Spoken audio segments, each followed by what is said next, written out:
Hello, IOP Chicago, and congratulations on our amazing 10-year anniversary. What an amazing run of speakers and programs and, of course, students. Congratulations to David Axelrod, my old friend. Cheers to many more. You opened a new door at the university, a door into the world of politics. You have helped our students, faculty, alumni, and friends engage with the political world. David, you really have enriched the University of Chicago. You've made us better, and I want to express deep gratitude for everything that you have done. Enhance the reputation of a great university and offering opportunities to faculty to meet the real movers and shakers of the world of politics. The IOP was actually a big part of why I applied to U Chicago in the first place. I was so excited to be part of a community of like-minded young people who were active and eager to get involved in the local community. As an alum of the U of C Law School, I have loved watching the IOP become a recognized, incredibly well-known center for civic engagement and the exchange of ideas. This notion of still being able to problem solve to make the American experiment work has a home at the IOP. The IOP brings together students of diverse backgrounds, Republicans, Democrats, independents alike, and stimulates those conversations that U Chicago is so well known for. I just think it's so clear to all of us who are practitioners in the art and science of politics that this is a time when we need stalwart defenders of democracy. Bringing a new generation up and into public service is a public service in and of itself. It's connected me to a community where I feel valued and empowered, and I'm surrounded by peers that are challenging me to continue thinking about ways to answer tough questions facing our democracy. My favorite times were working with students who were interested in politics or public service, but weren't sure of how to get from point A to point B. And 6 months later, a year later, to hear about the amazing things that they did and experienced that got them closer to their goals. My experience at the IOP helped shape my outlook towards public policy and public sector economics, a field I now want to specialize in. Over the last year, we've worked with hundreds of incarcerated people to deliver creative writing workshops and civic education training, all thanks to the IOP's commitment to service. I was one of the first IOP fellows 10 years ago in the spring of 2013. At the time, I had just finished 10 years in politics and 5 in the White House, and I was a little worried that the cynicism you see in Washington would follow me to Chicago. But the opposite happened. Every time I finished a conversation with another brilliant IOP student, I found myself more hopeful that the rest of us would be okay. Visiting the institution back in March of 2020, it was the last wonderful thing that I did before the lockdown of COVID. I expected to be a giver, meaning I expected to pour into the students. I had no idea that I would be such a taker, meaning I got so much out of my experience. It truly was one of the most amazing experiences of my life. It is a spectacular program. I learned so much from my time there and so much about what true servant leadership really looks like. On the 15th of August 2021, the night that we lost our country, I finally came to Chicago with a great and deep sense of defeat. The couple of months at the IOP helped me focus again and find a pathway forward. I am so grateful for the time that I was able to spend at the IOP. And I did spend a lot of time there. I learned so much about inspiring others, and I was inspired by the students surrounding me every single day at the IOP. You really opened my eyes to how we can be better citizens of the world, but especially citizens of the South Side. In addition to that, through the IOP's civic engagement programming, the IOP has provided a platform to help increase voter turnout at U Chicago and beyond. Your success over the last decade is the well-deserved result of your hard work and unwavering commitment to the public good. Students and faculty alike, thank you for your hard work, and once again, congratulations.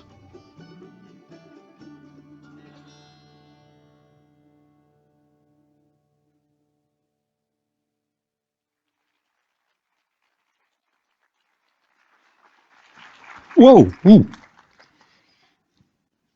Hi, everybody. I'm a little verklempt, so bear with me. This is a photo of one of the great IOP alums, Anastasia was one of our inaugural leaders of the IOP. She was wonderful, a warm, an incisive presence, and with a passion, palpable passion for social justice, who went on to become one of the most respected young social media strategists in the country, including a social media director for Senator Elizabeth Warren's campaign for president. While she was battling for Senator Warren, Anastasia also found herself in a battle with brain cancer, a fight she carried on cheerfully and valiantly for 3 years until she passed away last summer. Ever the advocate, Anastasia wrote powerfully and publicly before she died about her own experience to shine a light on the challenges of navigating our healthcare system. Anastasia embodied the spirit of the IOP as well as any student who ever passed through our program. She was taken from us and the world far too soon. But now her legacy will live on with the Anastasia Golovashkina social media internship, which will be awarded each year to a student who shares her extraordinary passion and promise. And I'd like to introduce her mom to say a few words. Natalia, please.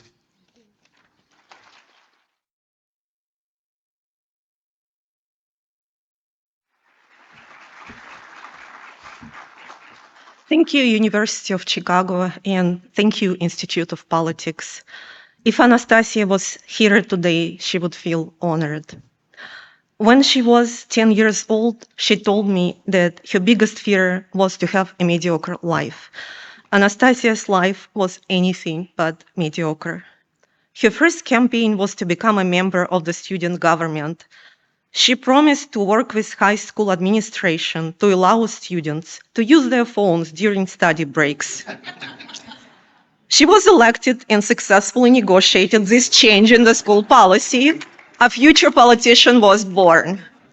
But even though Anastasia showed these talents from a young age, she never really explored a career in politics until she joined the University of Chicago, and more importantly, started to volunteer at the Institute of Politics. It's because of the Institute she found the resources, built her connections, and found her path. Even after Anastasia graduated college, the Institute of Politics and its director, David Axelrod, were there for her to support and mentor her.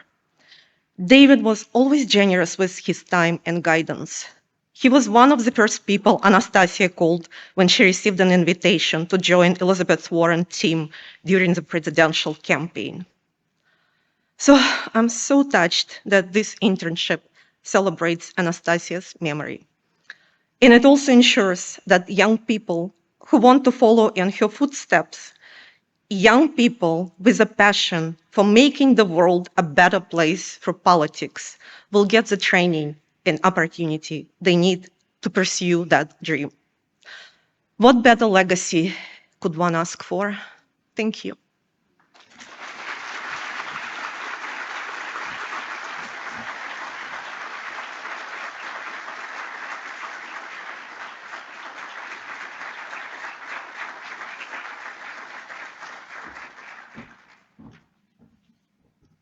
Okay, welcome to the David Rubenstein Forum at the University of Chicago. I'm Katie Calla-Wright, Executive Vice President of the University, and it's my pleasure to welcome you to the Institute of Politics 10-year anniversary.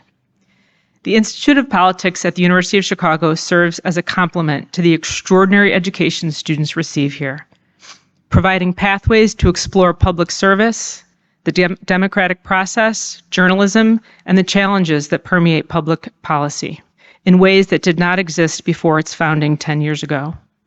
The IOP is a place where free inquiry and open discourse are being exercised every day by our students, fellows, staff, and others engaged in the Institute. I and many in our community are deeply grateful for the IOP and its important impact here at the university and in the world beyond our campus. It's my pleasure to introduce David Axelrod, the founding director and chairman of the Board of Advisors for the IOP, and Secretary of State Antony Blinken to the stage for a moderated conversation. Secretary Blinken has served as the 71st United States Secretary of State since 2021. He has dedicated himself to a long career in public service, previously serving as Deputy National Security Advisor and Deputy Secretary of State.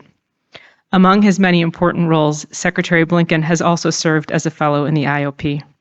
It's my pleasure now to turn things over to David Axelrod and Secretary Blinken.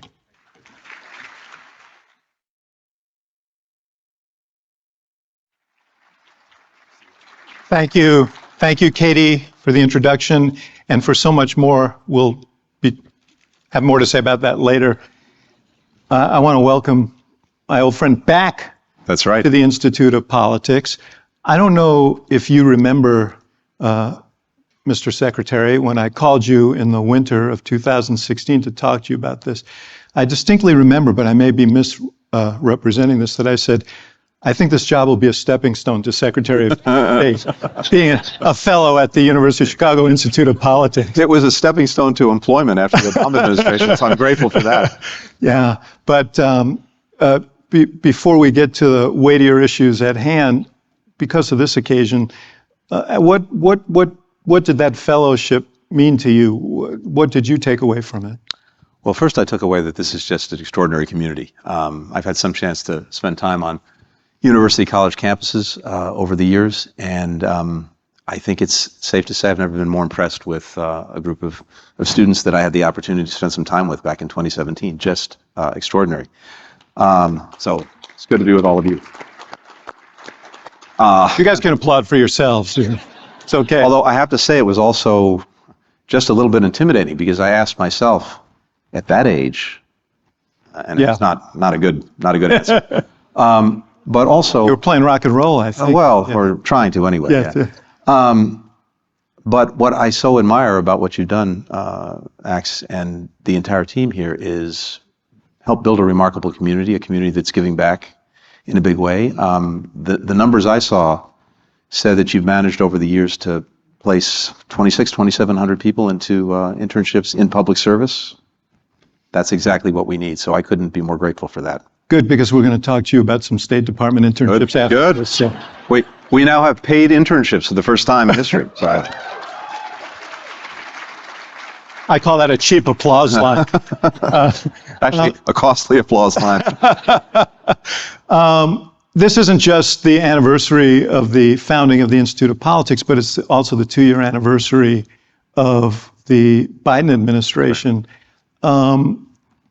Talk to me about these 2 years from your perspective as Secretary of State. What has gone well? What are you proudest of? What are the things where you look back and say, gee, I wish we had done that a little bit better, or differently, I should say? So I think 2 years in, what it's safe to say from my perspective at least, is that we're in a better place in the world than we were. The first instruction that I got from President Biden on taking the job was get out there, re-energize, rejuvenate, re-engage our alliances, our partnerships, our work in international organizations. And the reason he was so determined that we do that is that if you're looking around at all of the issues that are actually having an impact on the lives of pretty much everyone in this room, whether it's the impact of a global pandemic, whether it's climate change, whether it's the effect that all of these new technologies are having on our lives, the stuff that we carry in our pockets every single day, whether it's drugs, the fentanyl crisis, we can't deal effectively with a single one of these issues unless we're actually finding ways to cooperate and coordinate and work with other countries. We're on climate change. We're 15% or so of global emissions. We do everything right at home. We still got to bring along the other 85%. COVID, which we all know all too well. We can do everything right at home. If there's another variant circulating out there somewhere, it could still come back and bite us. I could go down the list. So we've done that. And in ways, big and small, rolling up our sleeves every single day, we're re-engaged. The other thing he said was this. We have to be out there not only to cooperate and coordinate with other countries, we have to be out there and at the table, because when we're not, when America's disengaged, one or two things happens. Either someone else tries to take our place, and probably not in a way that advances our own interests and values, or maybe just as bad, no one does. And we know the world doesn't organize itself, and in the absence of anyone taking on that role, you tend to have a vacuum. It may be filled by bad things before it's filled by good things. So the bottom line is this. We are re-engaged. We're out there. We're leading again. And we're doing it with other countries in ways that are building coalitions to tackle these problems. Now, there are a huge number of disruptors out there, and we have to find ways to effectively address them. We have geopolitical disruptors in the form of great power competition that's emerged again, particularly with Russia and with China in different ways. And we have these transnational disruptors, the ones we've just referenced, that are having a big impact on people's lives. But we're in a better place to address them. Last thing is this. We've been really smart about something else. Our strength at home is directly tied to our standing around the world. When we're making smart investments in ourselves, as we did with infrastructure, as we did with the CHIPS Act to make sure that we remain the leader in making semiconductors here in the United States, as we did with the so-called Inflation Reduction Act, which is the biggest single investment made to deal with climate change in the history of this country. When we're making those investments at home, it's actually having an impact on our standing around the world. I've got partners, countries coming up to us and saying, we see what you're doing to make yourself stronger at home. We want to work with you. We want to partner with you. You know, I want to ask you about two aspects of that. One is there's such a gap between your description of the meaning of foreign policy and public perceptions of it. You know, I just saw a list of issues that people thought were most important, and I think foreign policy was on it. And I think it was dead last among, all the issues. You ask people how much money, when you ask about waste in a focus group, they say, well, it's all that foreign aid. Well, how much do you think it is? 25% of the budget. Well, it's less than 1%. That's right. So how do you engage? I mean, you just made the case, but then there needs to be sort of an active effort to engage the American people, because we're living in an age in which people are feeling very much inward. So how do you sell foreign policy in an environment like this? And isn't that important? We've got to do a better job in connecting the dots. One of the reasons I wanted to be here today was to do that. One of the reasons that the President asked me to speak to the Conference of Mayors in Washington just a couple of days ago was to do that. One example, among others. Number one killer of Americans between the age of 18 and 49, fentanyl. Last year, we lost more than 100,000 Americans to drug overdoses. 70% of those were from synthetic opioids, like fentanyl. Well, there's a lot that we can do, and we are doing, to try to reduce demand here. There's a lot that we are doing and can do to try to disrupt the criminal organizations that are responsible for that. But here's the way it works. You've got chemicals that are produced halfway around the world, mostly in China right now, perfectly legal. They are then sent somewhere else, maybe to Mexico. They're diverted to a criminal organization. It then uses those chemicals to make synthetic opioid. You get pill presses that put them together. They get sent over the border one way or another, and you can make hundreds of thousands of pills in a room the size of this stage. Last year in the United States, we seized, because keep in mind, what we seized does not reflect what's out there. We don't even know exactly what's out there. We seized enough fentanyl in this country to kill every single American.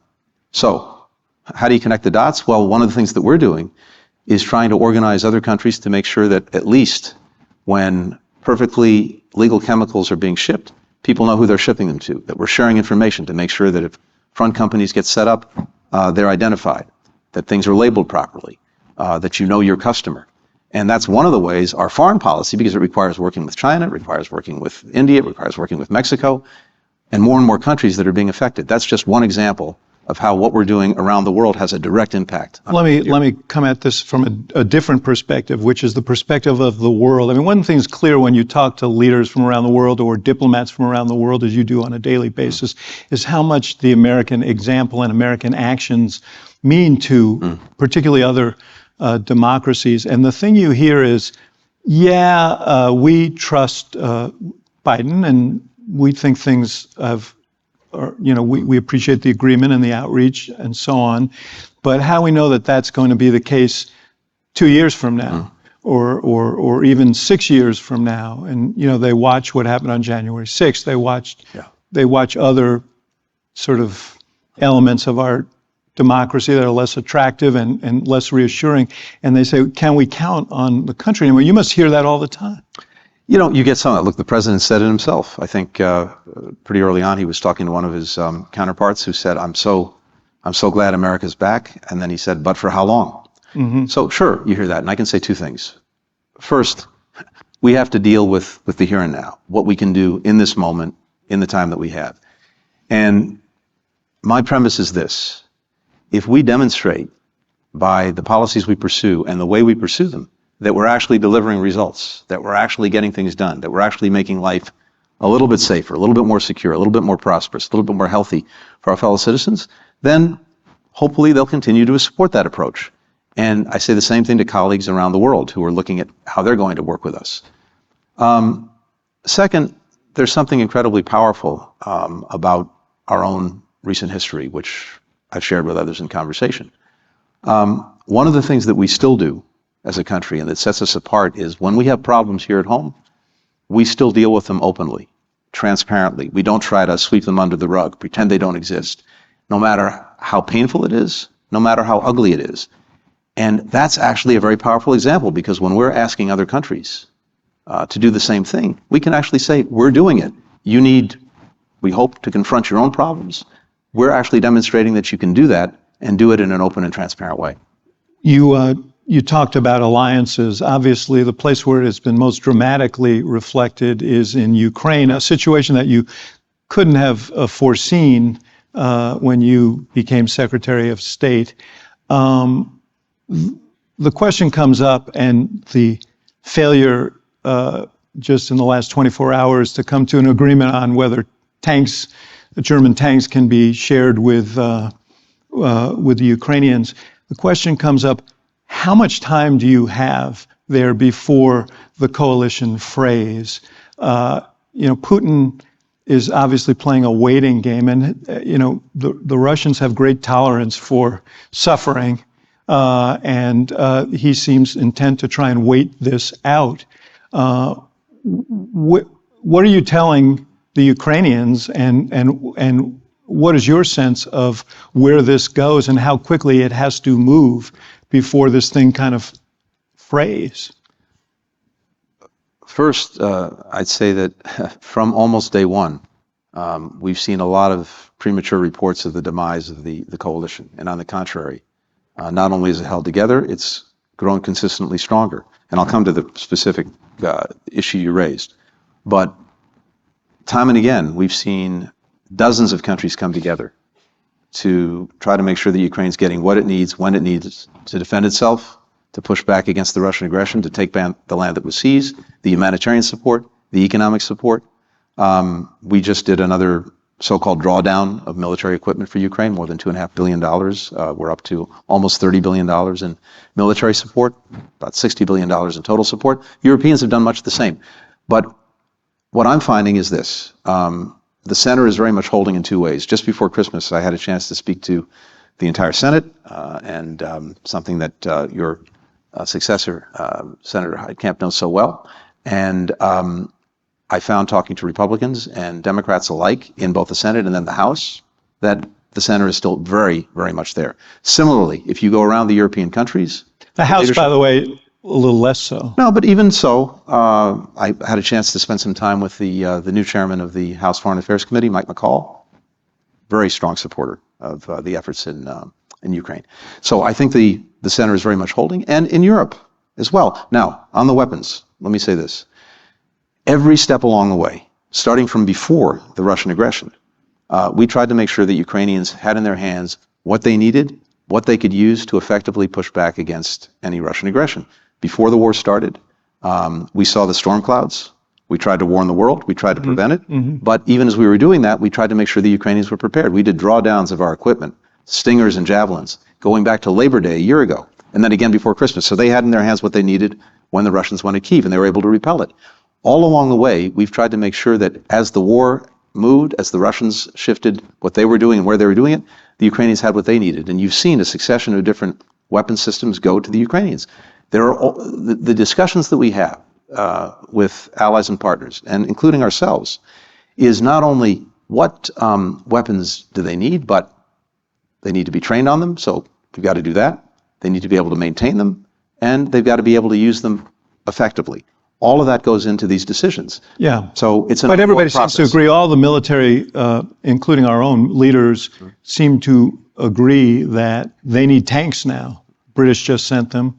They didn't get them out of this meeting yesterday. How does this get resolved? Because this seems to be essential to the spring fighting that everybody predicts is going to happen. We just sent Ukraine a large number of Bradley fighting vehicles, which are basically light tanks. The French have done the same.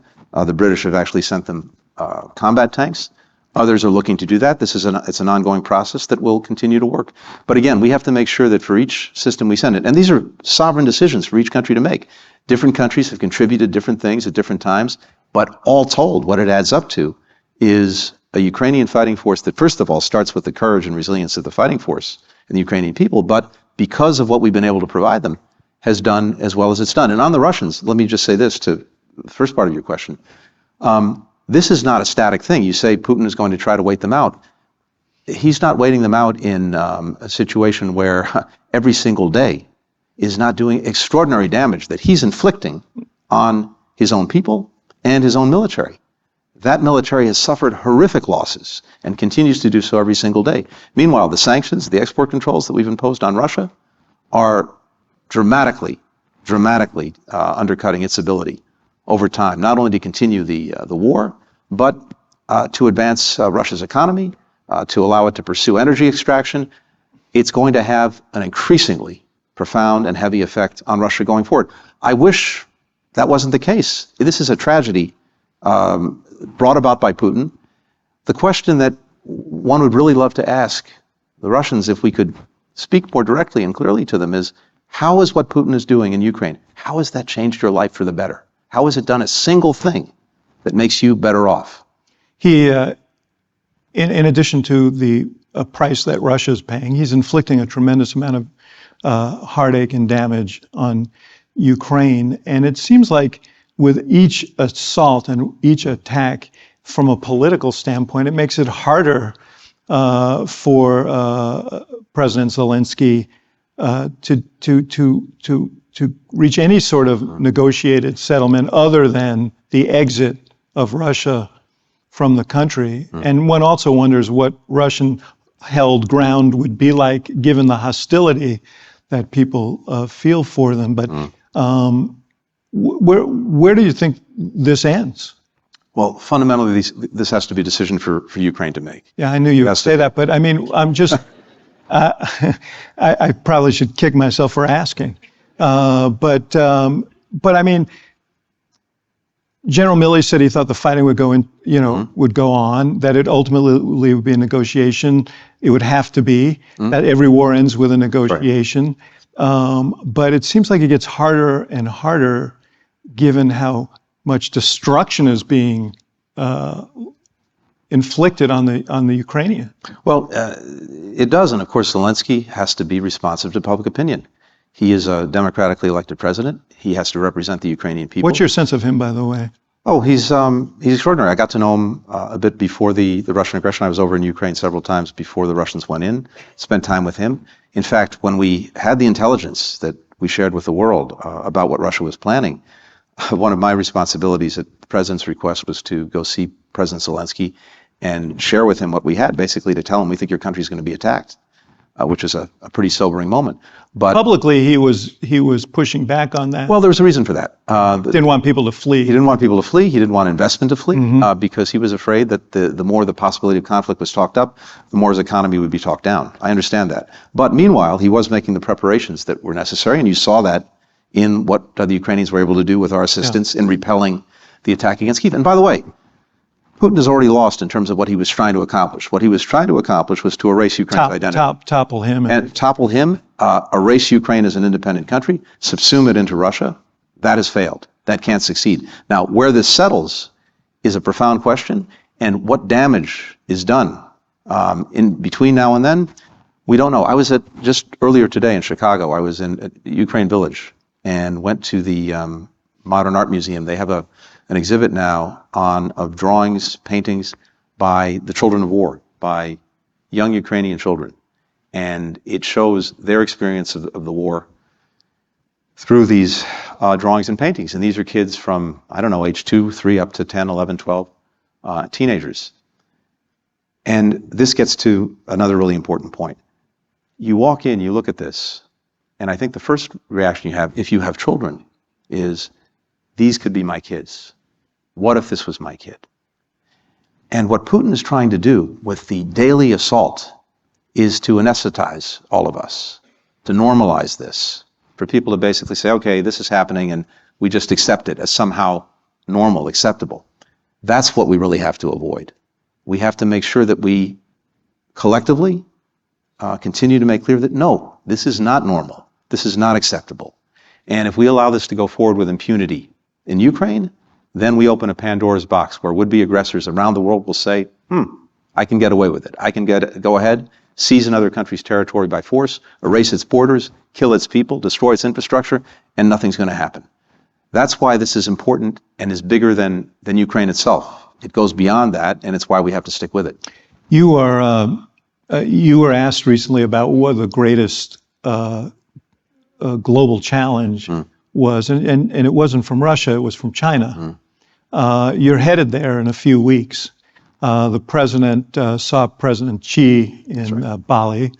Talk about China, where the China that you're going to visit right now. Not necessarily the same China from a year ago, before the COVID debacle, before their economy was ground to a halt.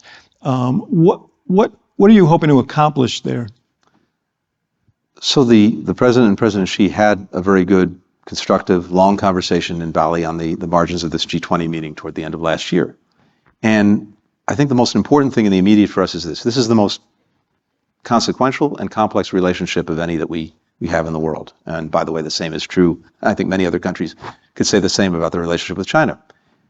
We're in a competition. We have, I think, a moment in time, which we can also talk about, where we're no longer in the post-Cold War era. There's a competition on to shape what comes next. China is a leading competitor. And in many ways, the vision that they have for what the world should be and where it should go is not the same as the one we have. But competition is one thing. Conflict is another. And it's strongly in interest to make sure that even as we compete very, very vigorously, we avoid competition veering into conflict. One of the ways you do that is making sure that you actually have good lines of communication, that you're talking, that you're engaging, that you're putting some guardrails on the relationship, that you're putting a floor underneath it.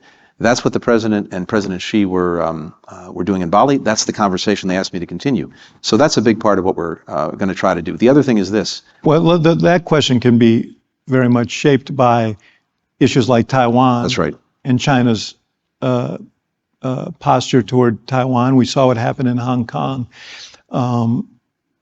Do you think that you have a deeper understanding of their intentions, and do they have a deeper understanding of what the U.S.'s reaction would be to that? I think they do, especially from the last conversation between the presidents. And again, that's something that I think it's important to continue to pursue. Look, two things on Taiwan.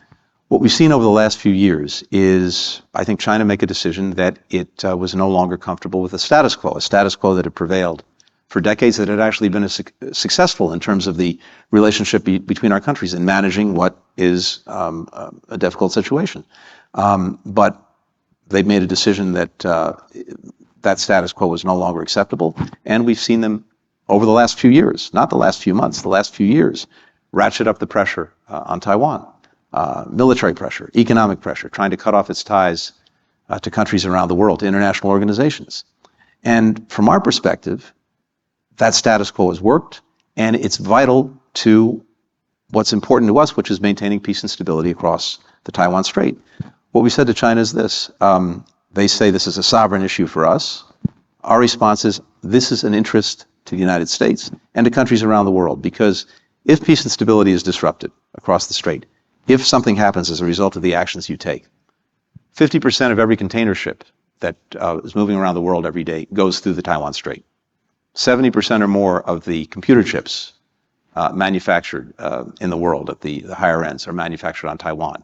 If that gets disrupted, the entire world economy will suffer. Every country in the world has an interest in making sure that peace and stability remains in the strait, and that differences are resolved peacefully, not through pressure, not through coercion, and certainly not through the use of force. So it's very important that they understand that, even as we listen to their concerns. On COVID, it's also profoundly in our interest that China succeed in dealing with COVID. First, we do not want to see people suffering anywhere from the disease.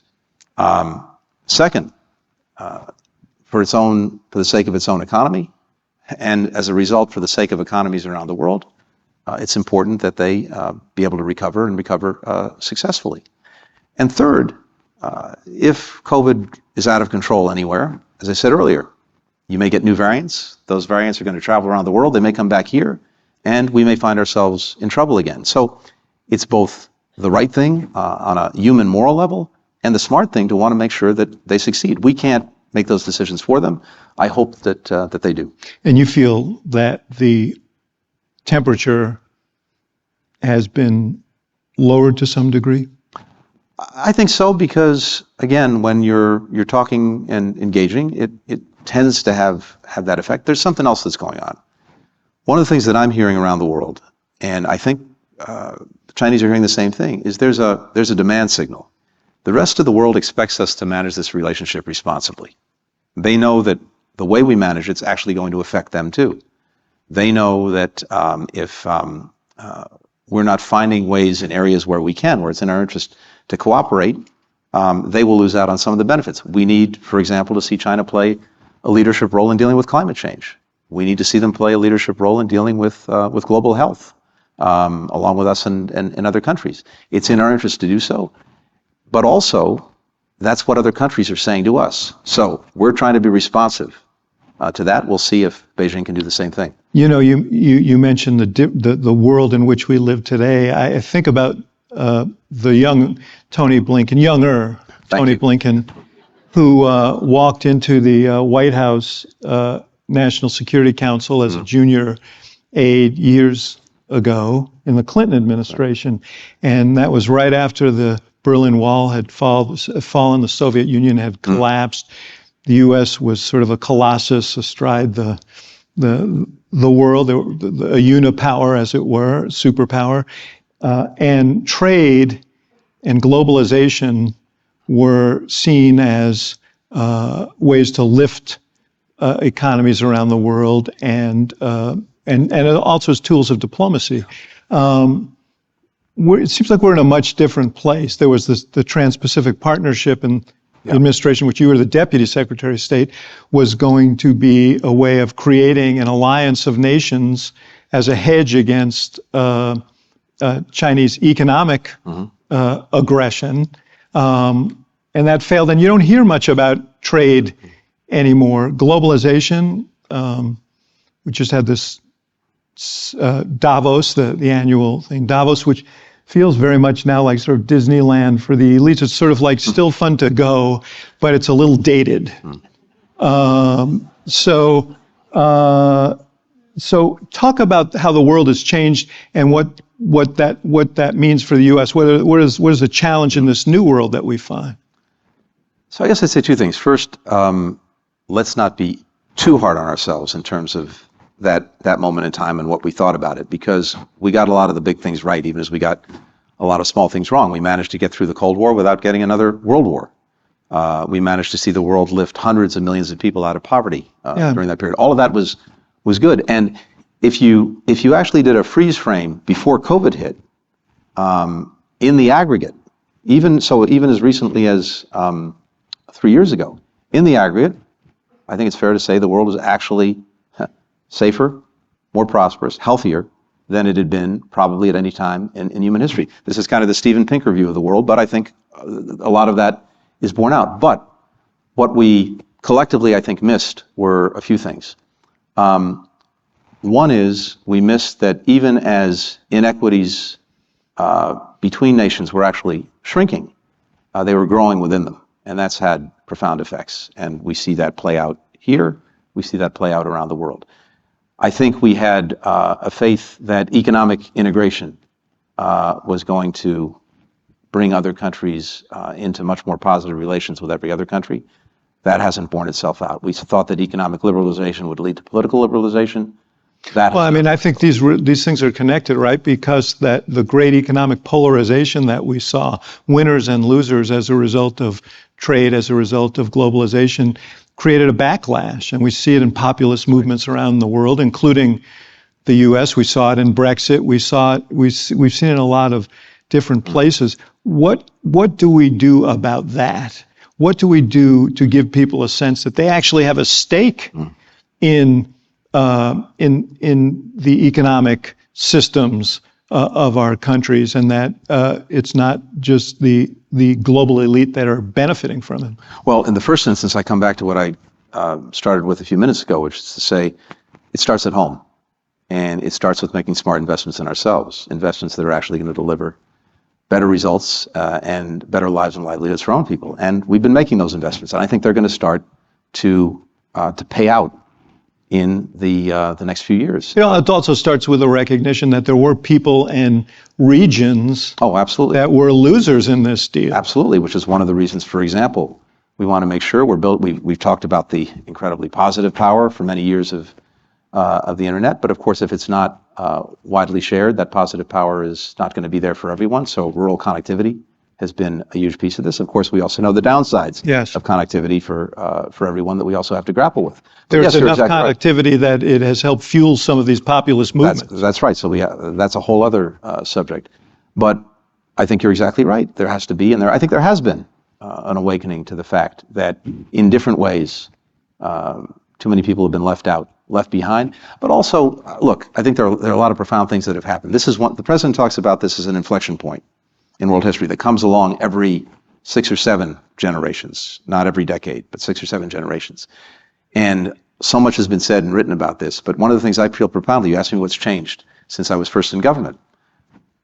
When I started in government in the early 1990s, the information environment was this. If you were working at the White House or anywhere else for that matter, at 6:30 at night, you turned on your TV if you had one in your office, and you watched the network news, one of three channels. When you woke up in the morning, you opened your front door and you picked up New York Times, the Washington Post, the Wall Street Journal. Now, of course, we're on an intravenous feed of information every single day, every single millisecond of the day. And that has created a number of things, including, for those of us who are in government, this incredible pressure, which you know so well, from being at the heart of things at the White House, this incredible pressure to be reactive almost immediately to everything that's going on.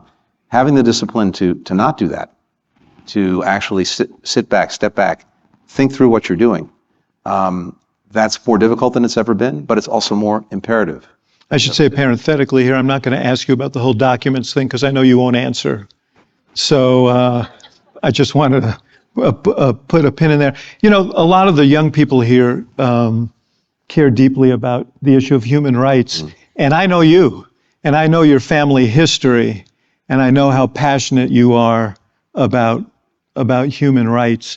And yet, there is always this tension between wanting to lead on human rights and the strategic imperatives of the country. So, you know, we think of Saudi Arabia and Egypt. You just met with the foreign minister from Turkey who wants F-16 fighters, something that the administration supports and some members of Congress don't, on human rights grounds. How do you navigate that?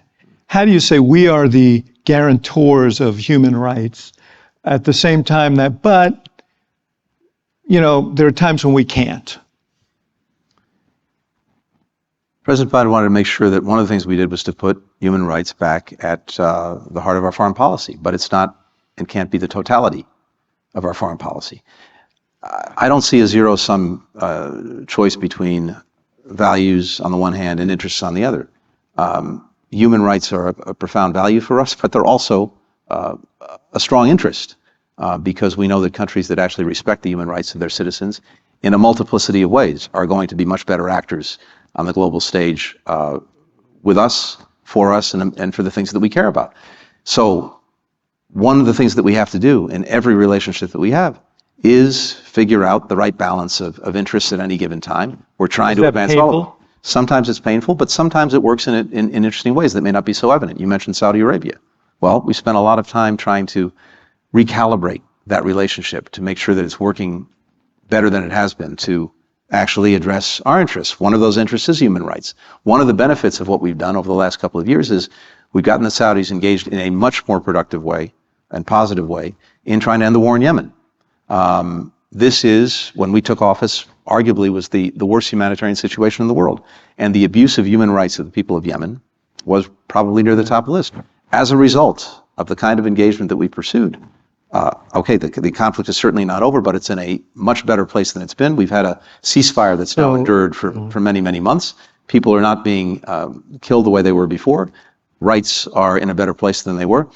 So you have to think about these things, I think, in ways that are you getting practical results? You know, there's some journalists here and others who remember the Jamal Khashoggi massacre, it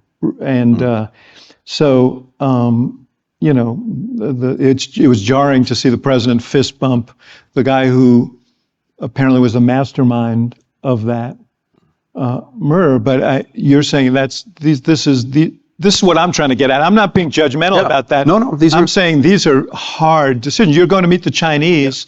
They have, essentially a gulag where the Uyghurs, 1 million Uyghurs are being, No, you're right. There are hard decisions. There are challenging balances to try to get right. But again, in the case of Saudi Arabia, I think it's fair to say that there are Yemenis who would probably not be alive today had we not found a way to engage and bring the Saudis along in a way that's at least produced for now a ceasefire. Similarly, as we're looking at these challenges, we have with China the profound abuses being committed against people in Xinjiang. We've stood up, we've spoken out, we've encouraged and gotten other countries to do the same thing, and we put a spotlight on it. And we've taken concrete actions in terms of sanctions. We've taken concrete actions in terms of, in many places, trying to make sure, for example, that we're not importing products that are produced through slave labor. But it's a balancing act. I realize you're a diplomat, so there are things you can say and things that you can't say. But I must say it must be frustrating at times that you have to make these balancing judgments because I know your passion for people. If there weren't frustrations on a daily basis, we'd be out of a job. Yeah. It would be great to be able to go out of business because the world is perfect, everything's going well, but it's the nature of the job. One other thing I would be remiss if I didn't ask you about, because I asked you at the beginning what went well, what could have done better.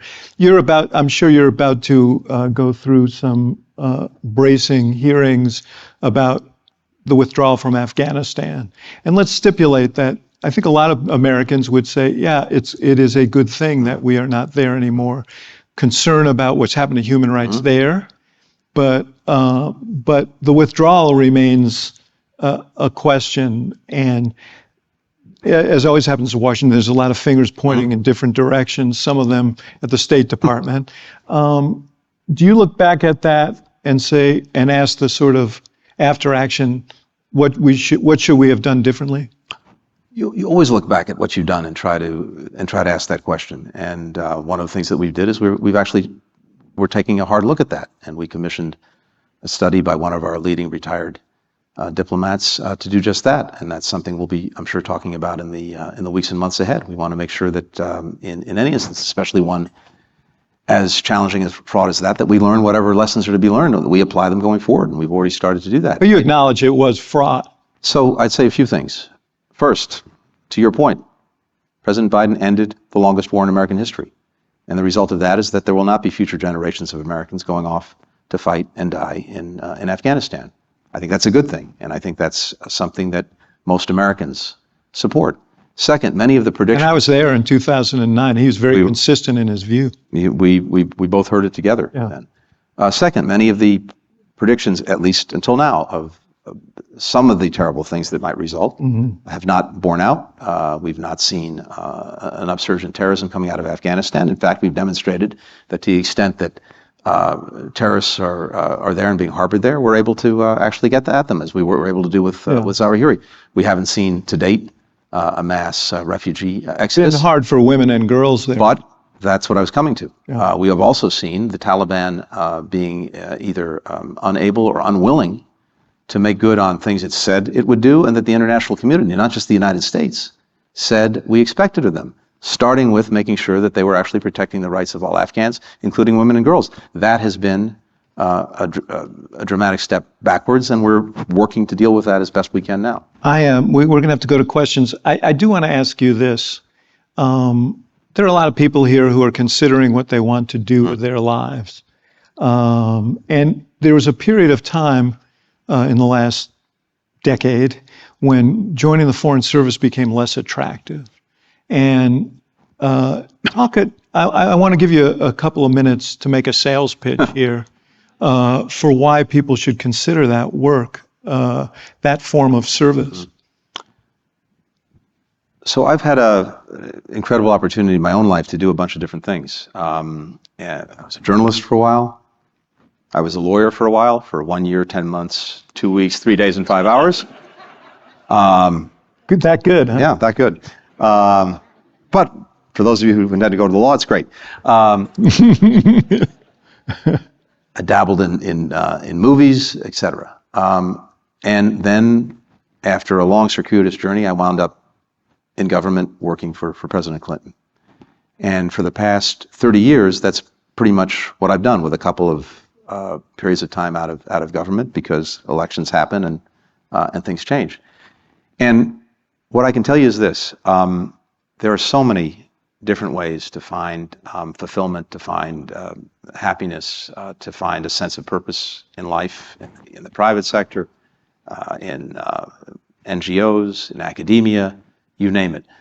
For me, at least, having had these different experiences, there is something unique about serving in government, and that something unique is right there behind us, and it's behind me every single day, either figuratively or literally.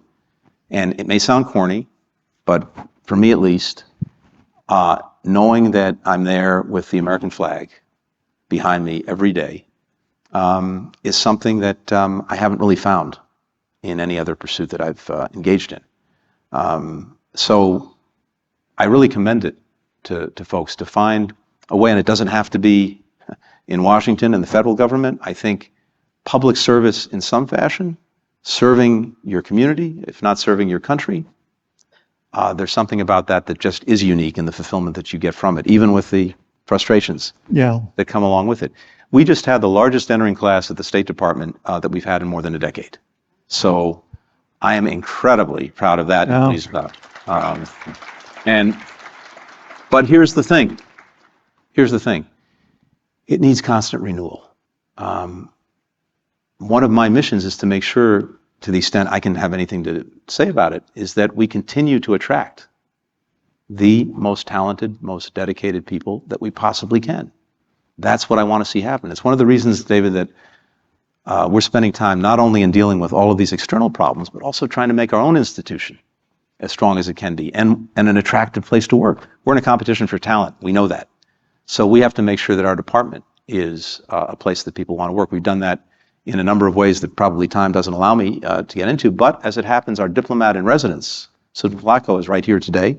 I think she may even be at a table outside. If you'd like some information about the State Department, we welcome you stopping by and grabbing it or looking at the website. I hope you do. We've got to take some questions. We don't have to, but we want to. I shouldn't say it like that. And as usual, I've snarfed up more than my share of time. Where are staff members with the microphones? All right, you choose somebody. Choose somebody. I'm not going to do it and make everybody else mad. Just pick somebody who wants to ask a question. A student, though, would be preferable. Hi. Hey, can everybody hear me? I'm in the middle last row, David, if you can't see me. Okay. Yeah. I really enjoyed listening to Secretary Blinken and David talk about the role of the U.S. On the global stage. My name's Andre. I'm a first year in the college, and I'm from Hong Kong. So I'm particularly concerned with where Hong Kong stands on the table of priorities currently at the State Department. And I understand that there are many international constraints and its balancing act, but domestically, the US can do much more boldly to protect Hong Kongers. In 2021, President Biden issued a deferred enforced departure order for Hong Kongers in the US. Currently, that's expiring in a little less than 3 weeks. That means Hong Kongers living in the US still live in uncertainty whether they have to go back to Hong Kong, to a city where it's not their home anymore, and join the ranks of more than 1,200 political prisoners. So my concern is, why is the administration not more proactive on looking for longer term solutions for Hong Kongers, despite the presence of many bipartisan efforts in the past, especially in Congress, to give Hong Kongers more options? Yeah. I don't want to cut you off because it's such a profound question, but I want to give you a chance to answer and maybe get another question as well. Yeah. First of all, thank you for sharing that. And let me, first of all, assure you that we are working on this and we are engaged with Congress on this. Second, I think the experience of Hong Kong in recent years has been one of the most sobering reality makers for people around the world that we've seen. And what has happened in terms of the reversal of Hong Kong's democracy through the actions that that Beijing has taken. What has happened in terms of, in effect, gutting the notion of one country, two systems, has had, I think, a profound effect not only for people in Hong Kong, but beyond. And I think one of the reasons that you're seeing people focused on Taiwan so much right now is precisely because of the experience that Hong Kong has gone through over the last few years. We continue to look for ways to see what we and others can do to make a difference, both in making sure that we're helping and supporting those who are in very difficult circumstances as a result of the change in Hong Kong. We're looking very hard at the effect this is having on Hong Kong itself, and there are lots of things that are happening, competing pressures that are changing the entire nature of Hong Kong, which is deeply disturbing. But I want to assure you that in terms of the needs of people who are in jeopardy as a result of what's happened, this is something that we're very actively focused on.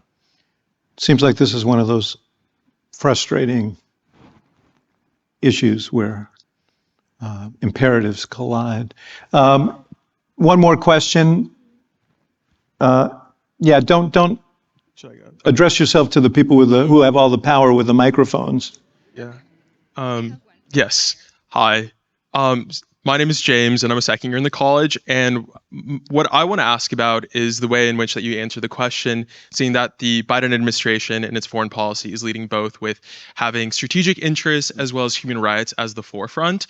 And I was really wanting to direct the question towards the United States' relationship with Israel, and especially in this past few weeks, Prime Minister Netanyahu not adhering to the rule of law, and especially this week having a deadline really to fire the minister that was supposed to be expelled by the Supreme Court. So I was wondering how will the United States' relationship with Israel change, especially noting that they are a strategic partner in the Middle East, but also democracy is very important in the region, and having a partner that adheres to democracy, in which ways will the Biden administration further that? So thank you. A lot to be said about this. In the interest of time, let me just say this. First, we have a relationship with Israel that has been built over many, many decades through many different administrations in both the United States and in Israel. There are certain things that are foundational, including a commitment to Israel's security, and that is not going to change. One of the benefits of a relationship as close as the one that we have is that we can speak very directly and very clearly to each other in private as well as in public when we do have differences, including differences in approach and things that are happening inside of Israel, just as we've heard Israelis make very clear their differences about some of the policies that we've pursued over the years And that also is not going to change.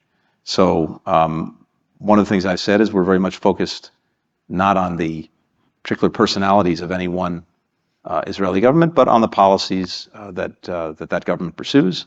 And we're very much engaged with them now, but we have to also give a chance for things to play out. Some of the things that you mentioned are very recent developments that have not yet run their course. So let's see how things actually evolve.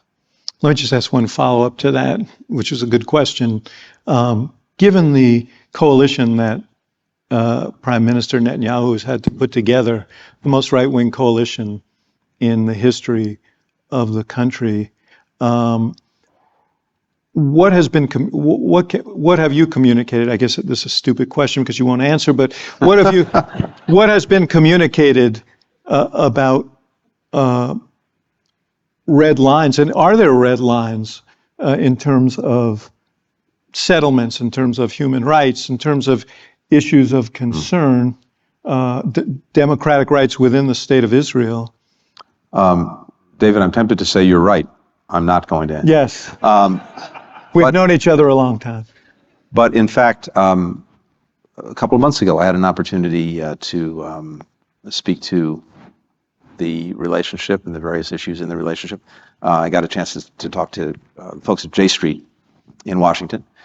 And besides making clear our enduring commitment to Israel's security and laying out how we were doing that, I also made clear that we continue to believe deeply in and are committed to two states, and to make sure to the best of our ability that we're pursuing policies that allow Israelis and Palestinians alike to know equal measures of democracy, dignity, opportunity. We've been very clear in the past, we'll remain very clear in the future about our views on settlements and their expansion, on demolitions, and on violence, including from the settler community directed at Palestinians or Israeli Arabs. Just as we were very clear, of course, about incitement, certainly about terrorism, etc. So I think there's a very clear consistency in our policy that we've laid out before the new government came in, and that we'll continue to engage on in the weeks and months ahead.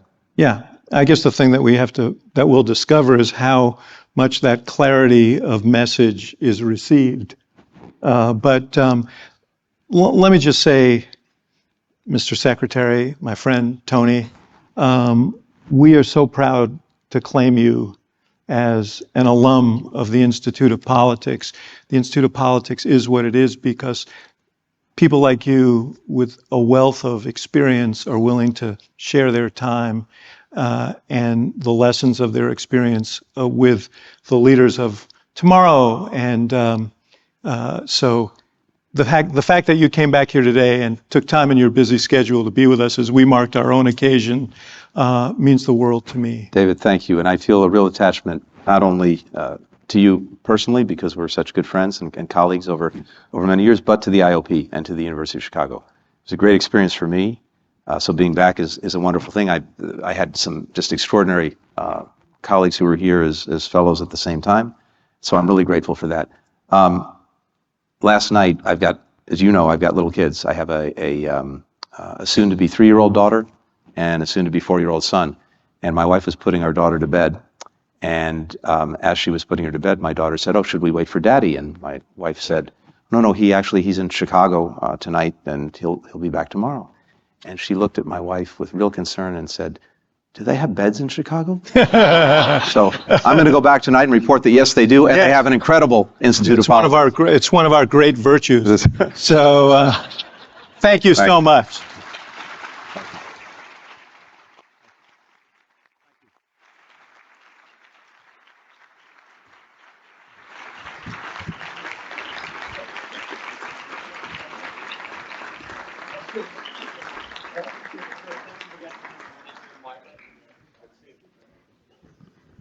Hello, everybody. My name is Zinat Rahman. I'm the Executive Director of the Institute of Politics, and we are not done yet.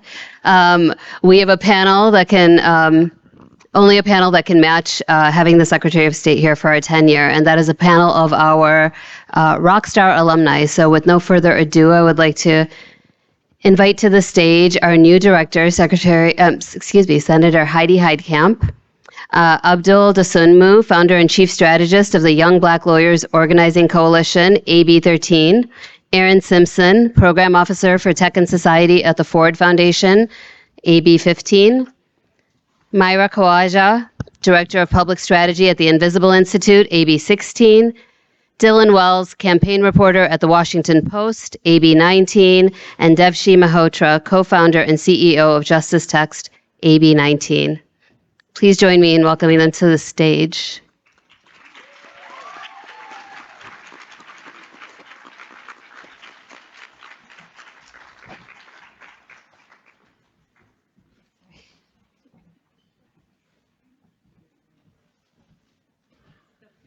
Yet to come.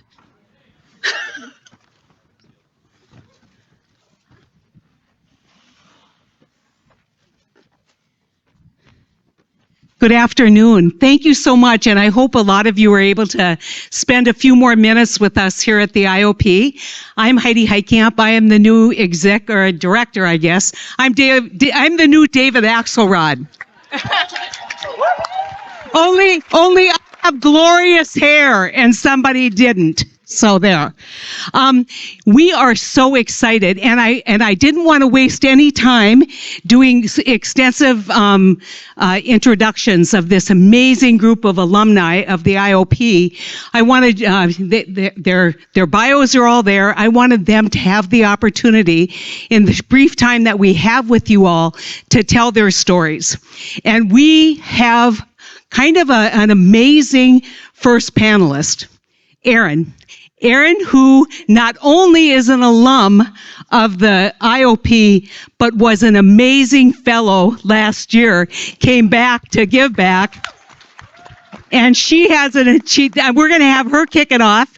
And I told them I'm going to try and stay out of the way. We want this to be a conversation to give you a sense of not just the intellectual capacity of people who come to the IOP, smart, brilliant, but we want to give you a sense of their commitment to the goals of democracy, their commitment to the university, their commitment to making sure that the next generation is better than the last generation of leaders. And so we're going to have you kick it off, Aaron.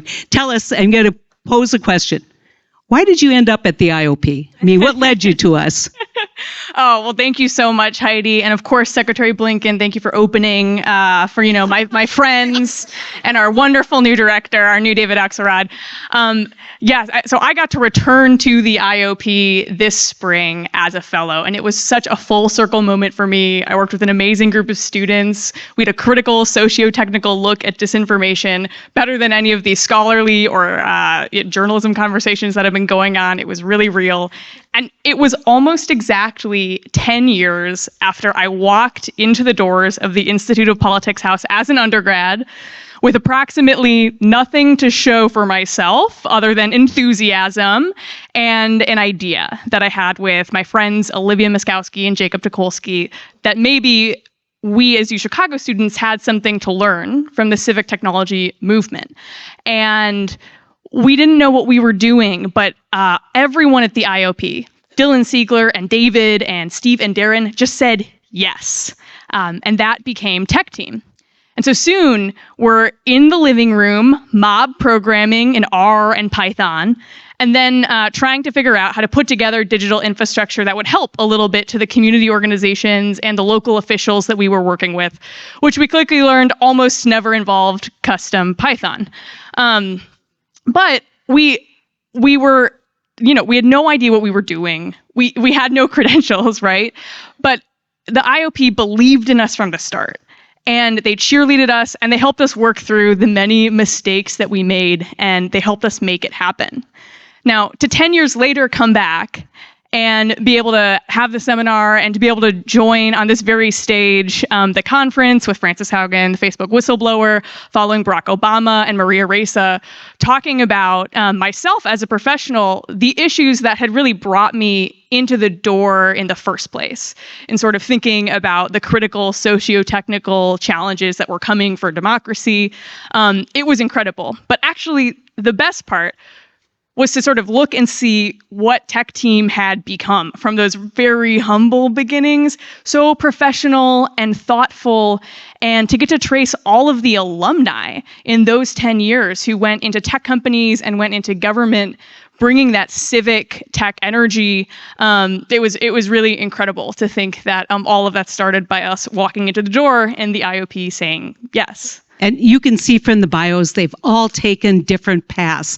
Dylan, I'm going to put you on the spot next and embarrass you a little bit, because we just had an IOP advisory board meeting, and David talked about you because he was, what would you say, yakking or bovating or whatever on CNN, boviating on CNN, and he turned around and he saw an article in the Washington Post that had your byline. And it brought tears to his eyes. And so tell us about your journey. Well, that is exceedingly kind, David. And my journalism career really started at the IOP. I came into college having no idea what I wanted to do and joined The Gate, which is the political journal run out of the Institute of Politics. And that was the start of all of it for me. And I was trying to think back on kind of the last 5 or so years, and was talking to a group of GATE students earlier today about just how low risk, high reward IOP involvement is for students. Like, my second year, I got involved with the IOP as the events intern, and we were helping organize panels like this, set them up, set up the student staffing. And we had one with several mayors from around the country who didn't really have a profile yet on the national scale. One of whom was the mayor of South Bend, Indiana. And we had a student session with him, thought he was kind of an interesting guy to keep a watch on.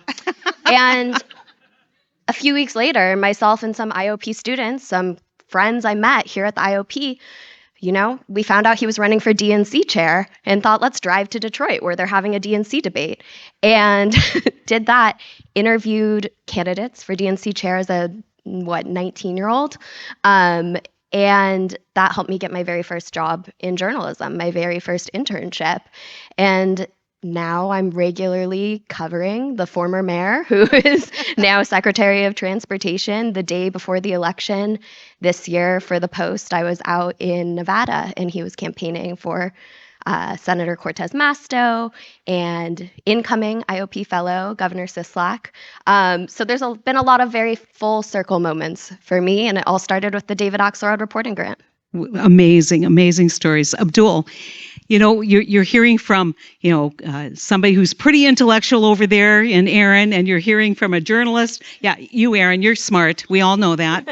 But not that you're not smart, but you have an activism that has ignited here at the IOP. You've taken the brilliance and the credentials that you've gotten here, and you're out there changing the world. Tell us about what you're doing.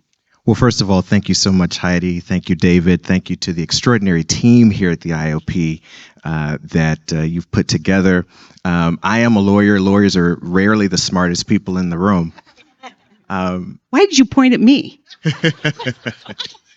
But I also have the privilege of being the oldest, I think, IOP alum on the stage, class of 2013.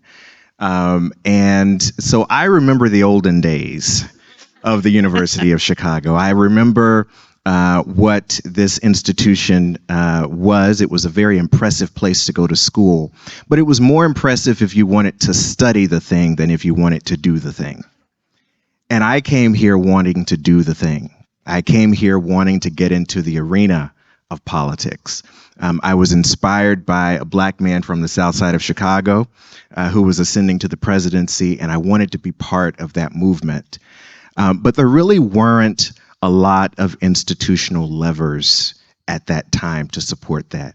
And so I went out and was able to get a number of internships along the way at the DNC and on the Obama campaign, where I first met David, and then later in the White House. But I really had to sort of claw those opportunities together on my own. And they were all unfunded. They were all unpaid internships. And I think one of the most important things that the IOP has done is it has made sure that money is not an impediment to students pursuing their mission. And that couldn't be more important. Fast forward to after IOP, I'm sort of dividing my comments between before IOP and after IOP. After IOP, Steve Edwards, the then executive director of the IOP, was my intern manager. And I knew as a graduating senior that I wanted to go to Washington. I wanted to try to find my way into the Obama administration. But after all of those unpaid internships, I didn't have any money. I was wiped out. And so I talked to Steve, and Steve said, well, why don't you come to Washington to actually serve as the coordinator with Myra of the Summer in Washington program. And we'll pay you while you're there, and that can be your platform to getting to DC. And from there, I was able to join Precision Strategies. Stephanie Cutter, who was a then member of the board, was my boss. And then from there went into the Obama administration, which was my goal, to serve as a special assistant to the Secretary of Transportation, working on equity in transportation. Well, since then, I've gone to law school, become that lawyer, and founded an organization that is my animating focus right now, called the Young Black Lawyers Organizing Coalition, otherwise known as YBLOC. And our mission, at a time when there are 440 voter suppression bills across the country, is to mobilize young Black lawyers and law students as part of a community-centered movement to protect and defend inclusive democracy. And so just in the last midterm election cycle, we fully funded some 100 Black lawyers and law students to travel from across the country to battleground states like Georgia to do election protection work and voter protection engagement on the ground, talking to voters about how to protect their rights at a time when they are under attack. Yeah, amazing. David is now crying. Want you to know that. Can I just say one final thing? When I started the organization a few years ago in law school as a law student, the very first person I spoke to about that idea was Steve Edwards, the then executive director of the IOP. And Steve, to this day, is a member of the board of the Young Black Lawyers Organizing Coalition. I mean, it's such an amazing story about the combined, not just commitment to change, but the community that's being built and how that grows. I want to talk to you, Myra, because I love your story. Your story is how, because I think a lot of people think, oh, you're a lawyer, or you're a geek, or you're, a journalist. And so of course you're going to be interested in politics, but you're an artist. You're an artist, and you come by this using that other part of your brain to advance social justice, to advance the things you care about. And so you're kind of a unique IOP attendee. And so tell us about that journey. Well, I'm honored that you describe me as an artist, because I often feel like I can't, because of the way that I approach all of my art practice from this experience as an organizer, a journalist, a writer, a researcher.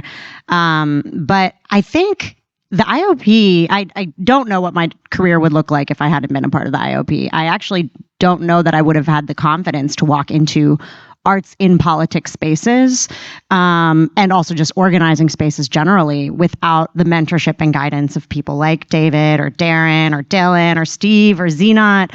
I mean, I really am here because of you guys. And so something Aaron said, I felt like regardless, I could use many titles for what I do, but it's all the same skill set under different words and different industries. I walked into the IOP and they just said yes to everything. And what a unique privilege, right? I always say to my family, like, I think I just got really lucky with my timing. That I walked in and I was hired to, Jeff Solnett, who's here, which is a delightful surprise, hired me to be a part of developing the Summer in Washington program. And anything I wanted to do, you guys were like, yeah, do it. And so my very first summer as like a 17 and 18-year-old in DC, leading the IOP over there, I was holding like 3 events per week with such esteemed figures and potential career mentors that it honestly gave me the confidence. Like I didn't have time to not be confident, right? Because I just had to do it. And so then after that summer in 2013, I felt like I could do anything. And I really do believe that because of the support and guidance and editing and everything that they gave me, I have felt that way throughout the rest of my college time and early career. And I am genuinely so grateful for that time. And also, I just have to shout out W+, which at the time was called WPSP. Zenot was a fellow with us and like worked very closely with PSP, W+. And I remember when we first started that program, there was a delegation of students from the China Women's College from Beijing who were visiting through the State Department. And I was in DC and Dylan called me and was like, there's a group of delightful young Chinese college students who are coming. I need you to just show them a good time and go with them to these different events. And I was like, okay. It's like, well, I don't know this city. And we had a great time. And one of the things we did was visit one of the headquarters of the Women in Public Service Project, which was founded by Secretary Clinton. And while there, I was like, oh, we need this. And I just asked in the middle of this event, I was like, I think we're going to bring this to the University of Chicago, thinking to myself, like, I haven't checked on this idea with anybody. Like, I don't know if I need to get David's permission for this, but I was like, we're doing this. And then I came back and Dylan and David were like, yeah, of course we're going to do it. Like, whatever you want. And now it's still going strong. And the alumni network is a beautiful cohort of young superstars. And in those workshops, I learned how to negotiate. I learned how to have very difficult conversations. I learned how to ask about pay transparency, conversations that have had ripple effects with friends at other universities. So all this to say is like, I feel like in the journalism world, in the arts world, in the politics arena, the skill set that I got to learn while producing events at the IOP has really done me so well in whatever arena I step into. David, now I know why the staff is so tired, because you never said no. Yeah. It's a winning formula. It's a winning formula. Obviously, Davish, I am so interested in your resume. Computer science and a Schwartzman Scholar.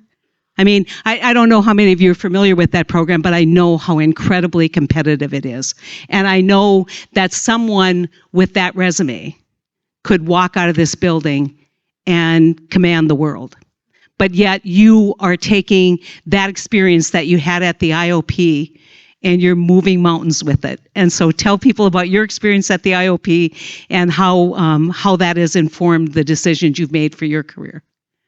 No, thanks so much for the kind introduction, Heidi. And before going into a little bit of my story, I'm just going to give a shout out to Erin. I had no idea she started tech team. I joined it when I was a freshman on campus. In so many ways, that shaped my own journey into civic tech ultimately. But yeah, I graduated in 2019. After having studied computer science here, went to China for a year. And then ever since then, I've been working full time on my startup, which is called Justice Text. Just to give you a high level of what we're up to, we are building technology to help public defenders go through the mountains of body-worn camera footage, interrogation videos, 911 calls involved in their cases, and use that data to better hold police accountable and ultimately keep their disproportionately low-income, disproportionately Black and brown clients out of prison. And thank you.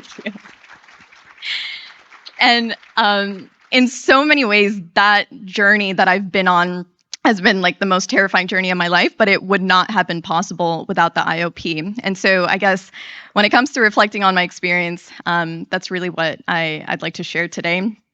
Going into my senior year, I knew I wanted to do something at the intersection of criminal justice and technology. I think it is one thing to study about issues, but I wanted to get out in the field and actually make an impact on this city that I'd grown to love. Me and one of my friends, we cold called the Cook County Public Defenders, literally showed up at their door. We were stuck at security. They had no clue what we were doing there. And we basically pitched this idea to their chief of trial technology and got started working on a prototype with a tiny group of 10 attorneys at the public defender's office. Very soon, we were working at Polsky, just hacking away. We realized that we needed a little bit of money to actually turn this prototype into a reality. And the first person that I hit up was actually Porvi, who is right there in the audience, and the director of civic engagement here at the IOP. I basically told her about this crazy idea that we had. She told me, okay, draft a 2-page business proposal, get it to me, and I'll take a look at it. And, just like that, I sent it to her inbox, and we had our first bit of funding for Justice Text. We used that money to get our landing page up and running, to pay for AWS server costs, all of that. And, fast forward to today, I'm really proud to say that we're now in a position where we've raised millions for this venture. We have this incredible team of software engineers, designers, product managers. But literally none of that would have been possible without having someone in the earliest days say, yes, I believe in you, and I want to put my money and my capital behind the work that you're doing. As I reflect on the role that the IOP has had, even 4 years after graduating, it's incredible. We hosted a summer intern 2 summers ago who absolutely killed her internship. She's in the audience today, Caroline over here, and we were able to offer her a full-time job after she graduated from UChicago.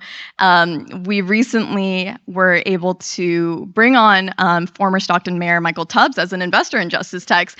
And, I've been obsessed with him and his journey for years now, but the first time that I learned about him and met him was actually right here on campus at the IOP during a fellow seminar. And so there's just so many ways in which, the IOP has continued to give and shape my journey, and I'm just grateful for that.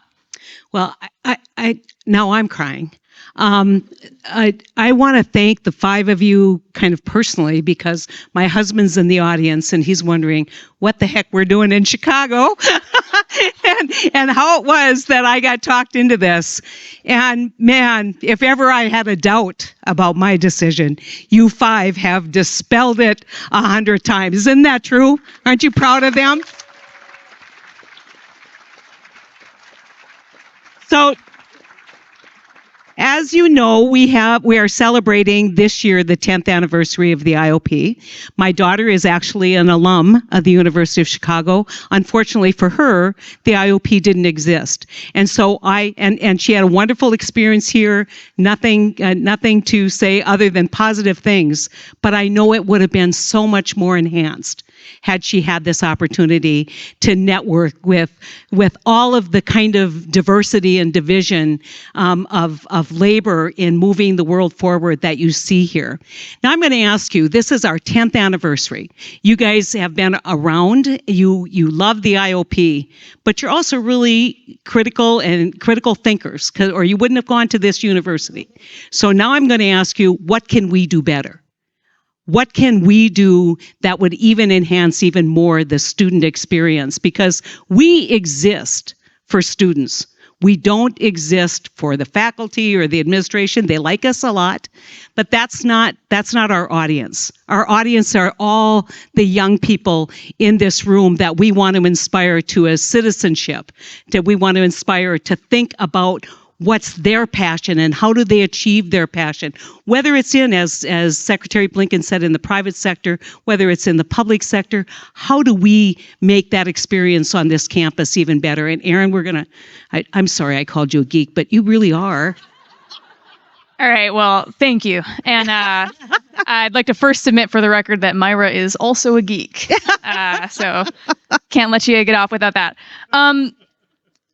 Look, I mean, I maybe speakers 10 years ago were saying that it felt like a critical moment for the country and the world, but it also feels like a time, even now, of just urgent and incredible disintegration politically, democratically. There's a reactionary movement in this country that would destroy the democracy that is deeply flawed and yet like absolutely essential to what we need right now. And so I think to the extent that the IOP can continue supporting leaders financially, with resources, with confidence, preparing them for the very difficult conversations that are ahead of them, and the structural racism and the structural systems that are going to try to stop their ascendance to leadership, their radical ideas for rethinking the systems that, sometimes we talk about in kind of a sanguine way of like things we want to,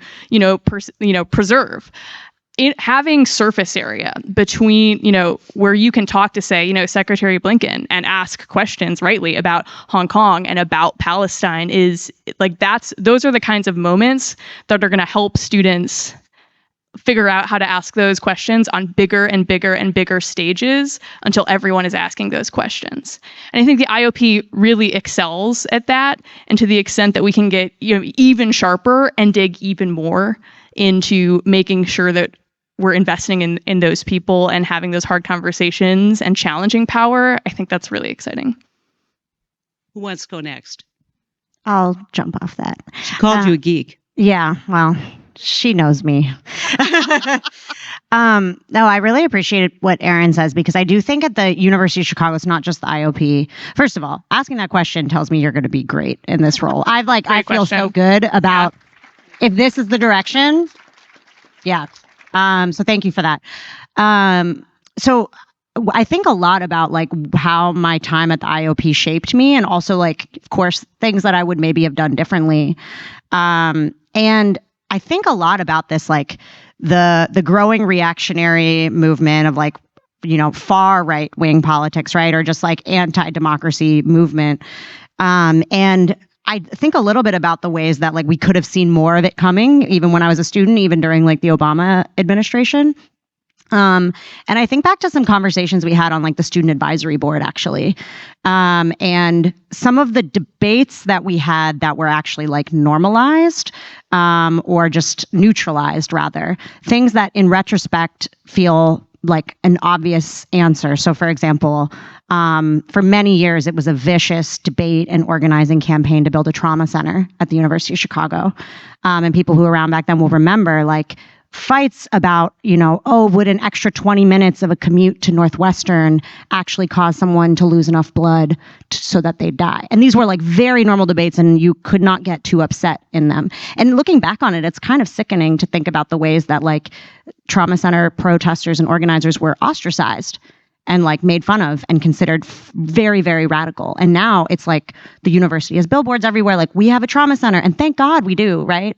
But when I think about like what role did I play in, furthering that debate, I had those debates as a part of SAB, within SAB, but I do think we, as students at the IOP, we recognize the power. We should better recognize the power we have on campus. We have a lot, actually.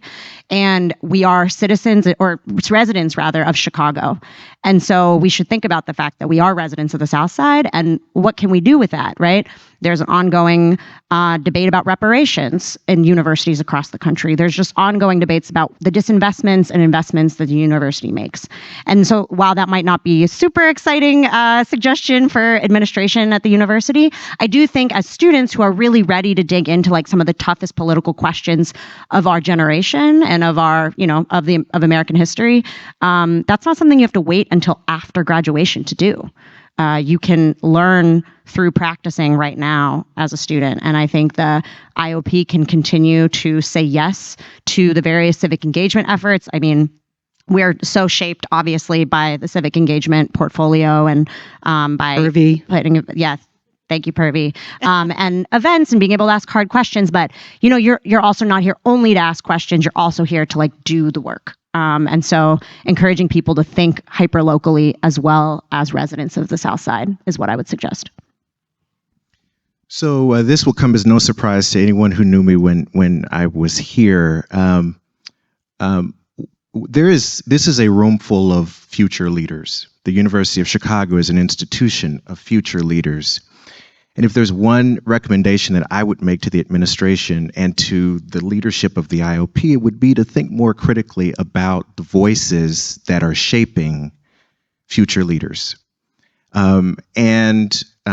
What I mean by that is it is very important for students to hear from Secretary Blinken. It is equally important for students to hear from those who are impacted by the decisions that Secretary Blinken makes, right?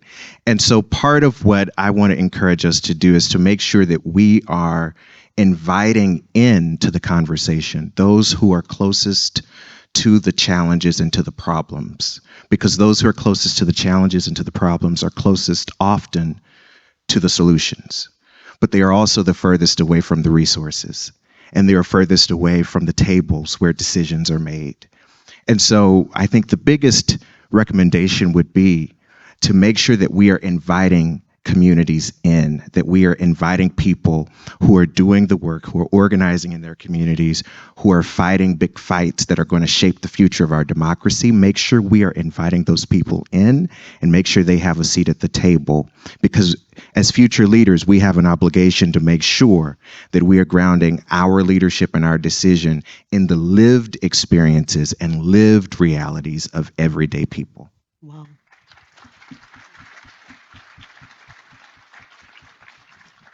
To build off those ideas that you mentioned, I think, UChicago doesn't have a journalism program. Everything I learned about how to be a reporter was from the IOP, both the staff there and the fellows who completely acted as mentors in my career and are here today.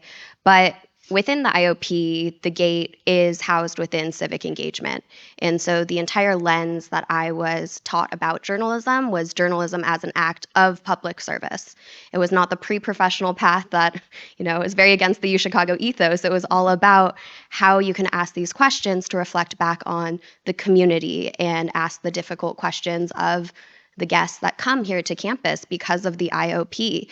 And I think, like was said here, continuing to bring in those people who will engage in deep conversations and be willing to go head to head with a student. Like, I think the student body here has made it very clear that when a speaker comes to campus, whether it's a senator or a member of the cabinet or a community organizer here in Chicago, they're not just going to get softball questions here on campus because everyone is, under 21 asking them.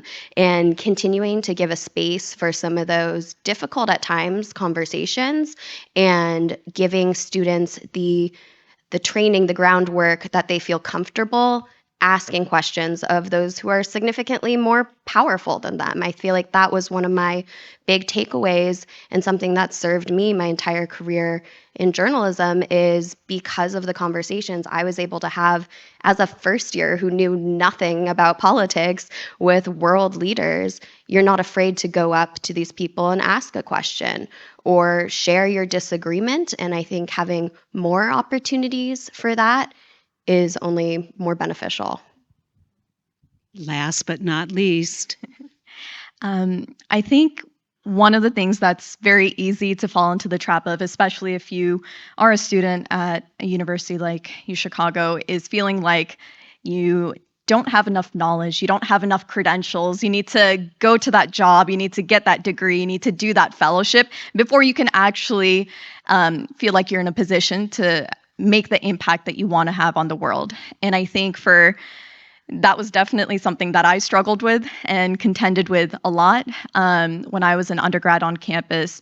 And I think the biggest blessing that the IOP gave to me was giving me that courage to take that leap of faith on myself, to, give up a well-paying, stable job that my immigrant parents, moved to this country to see me achieve, and, sit at home for literally a year and a half, not paying myself any salary whatsoever, just to pursue this crazy idea that I had.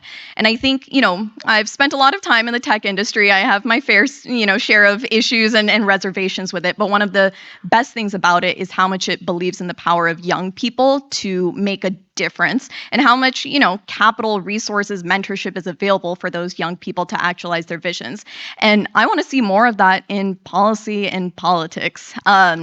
Entrepreneurship should not be restricted to the realm of, creating cool consumer apps, crypto, whatever it might be. I think there are so many things that need to be innovated on when it comes to, our civic life and the way government is structured. And so I was able to get, that first bit of funding for Justice Techs because I had a personal relationship with Porvi. But I would love to see the IOP in the next 10 years take more bets on young people who want to be innovators and entrepreneurs when it comes to social change and policy change. Wow. There's a lot of students still left in this room, but there are also a lot of people who have given very generously, number one, of their time to come to programs from the community, alumni who are here, donors who are here, who have been excited about this program, have been kind of pulled in by the reputation of David Axelrod and the commitment that he has as not a native-born son of Chicago, but certainly he is a son of Chicago. You didn't even have to look at his socks to know that he is Chicago clear and clear. But I hope that what you take from this is, number one, pride. Pride, the administration takes pride that they continue to support this program. The staff and the former alumni take pride, and that our board takes pride that this is all possible because you believed in this program. You believed in this university. But we have more work to do. You just heard it. And so we are going to be moving along. I'm going to announce this, David has graciously agreed to continue to chair the board of directors of advisors for the IOP. It was the price of admission. I said, I'm not doing this alone. But so we continue to have his inspiration and his leadership. But if you have been inspired by this. I mean, certainly Secretary Blinken, what a wonderful opportunity for you to sit in this room and watch the Secretary of State eloquently and adeptly dodge lots of questions. He's a diplomat. But I would like to just offer this observation. This is the most important thing that we do as leaders, as mentors, as people who believe in a future for the democracy of this country. And we did it really, really well here at the University of Chicago. Thank you all for continuing to inspire us.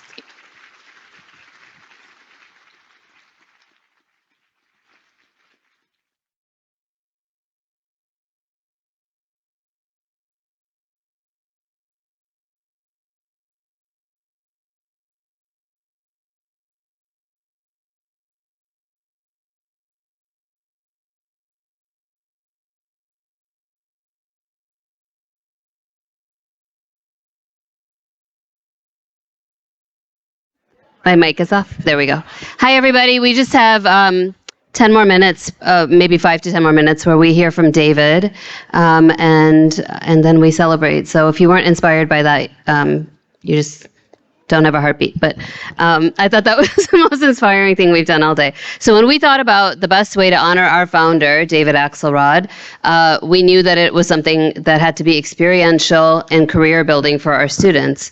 Because anytime you ask David what his metrics for success are for the Institute of Politics, his response is not around the heads of state that we've hosted or the many incredible fellows that we've had. It's what our alum are doing in the world, and, point proven from that panel. So to honor David's unwavering commitment to cultivating the next generation of political and public service leaders, we created a permanent endowment named the David Axelrod Internship Fund, which will support students who want to do internships in politics and public service. David, yeah.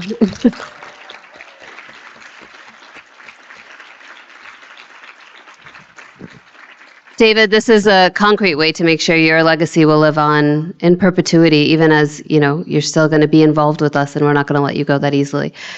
To date, we've raised over $2.14 million for this endowment.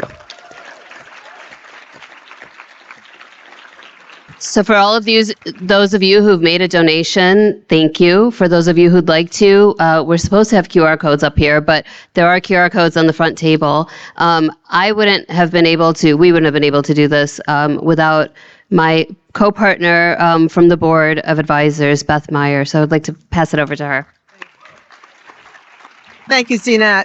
I just want to thank everybody. Do three quick things. First of all, David, on behalf of the board, today was such a testament. Listening to those students, particularly Abdul, talking about how an internship changed his life. Sounds like I've heard that story from someone before. You told your story earlier today about how an internship changed your life, and so we're so tickled to be able to bring to you this permanent internship scholarship fund to make sure that opportunity continues to exist. And also I want to say a huge thank you to the board of directors. This is an advisory board. It's a small board. And when we were asking for support from this board, everybody dug deep. And it is a testament to your friends and supporters' belief in your vision and to the steps that the people that they've personally each witnessed be impacted by your vision, that we were able to raise a phenomenal amount of money to continue it forward. And third, to Heidi. This is wow, you have some big shoes to fill. And I think everybody on the board believes that there's no more perfect person to take this program to its next level and to continue it and enhance it and grow it.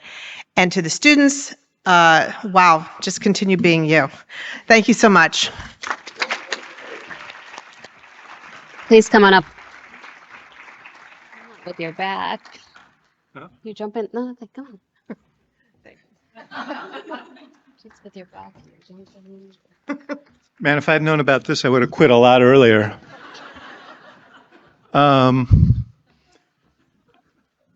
You know, Abdul really, he told my story because I was a student here a century ago in the college.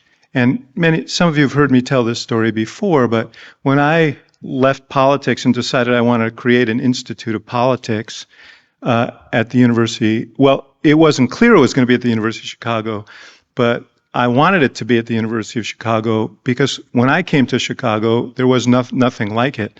And I went to see Bob Zimmer, who our great president at that time, and I said, Bob, we sat down at lunch. The first thing I said was, Bob, I was a student, as you know, in the college at the university, and I hated it. And I said, I want to tell you why I hated it. I hated it because all I heard about was the life of the mind, and I was interested in the life of the world, and there was no place to go to explore how I could make the world better, how I could be actively involved in that. And I figured I'd test the proposition right away as to whether the university had changed from 40, 50 years ago. And Bob just listened patiently. And when I was done, he said, that's why we need the Institute of Politics. And I was talking to some other places for a while. My wife Susan's here, who is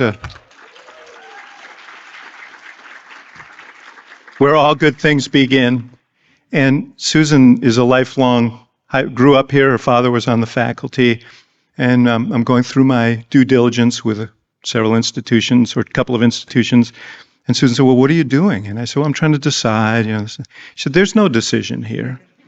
She said, my father was here. I went to graduate school here. You were a student here. And it's 45 minutes closer to our house in Michigan.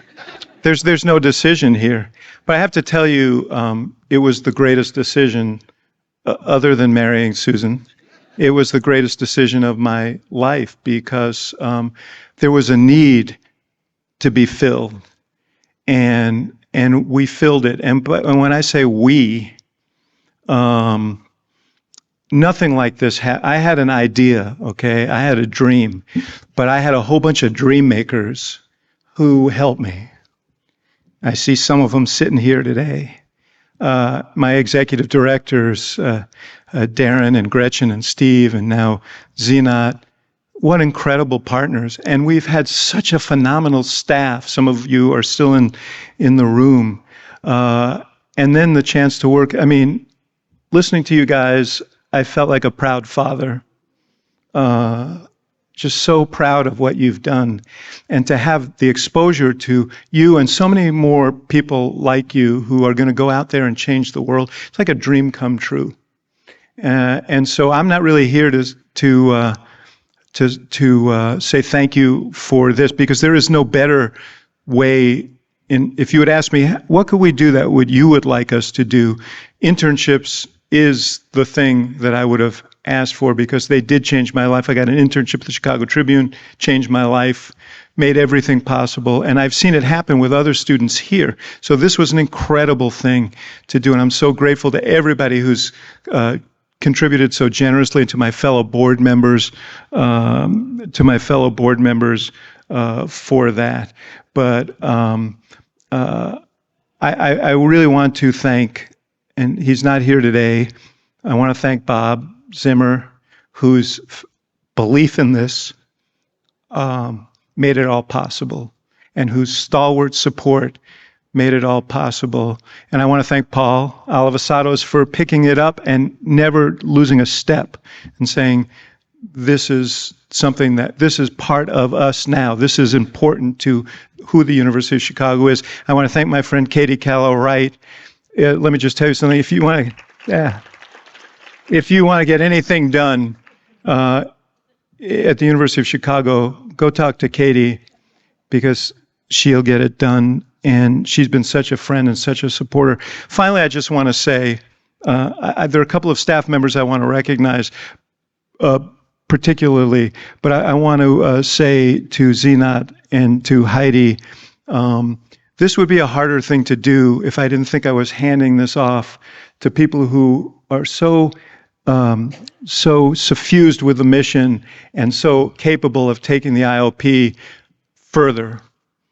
And all right, you English majors, is it farther or is it? And so I'm so grateful. And Heidi, I know that this wasn't exactly your life plan when I started stalking you, but I'm so glad that you succumbed. I know Darwin is here somewhere. Where are you? Is he still here? He might have left. Oh, there he is. Forgive me. And I also I could name all the staff members and say something extraordinary and genuine about them. I want to recognize two. One is Katrina Mertens. Where is she? She's not here. Being as humble as she is, she's not here to accept the accolades. But she was here from the very beginning. She came with Darren, our inaugural executive director, and she is our director of operations, and nothing would happen without her. And I also want to recognize Alicia Sams.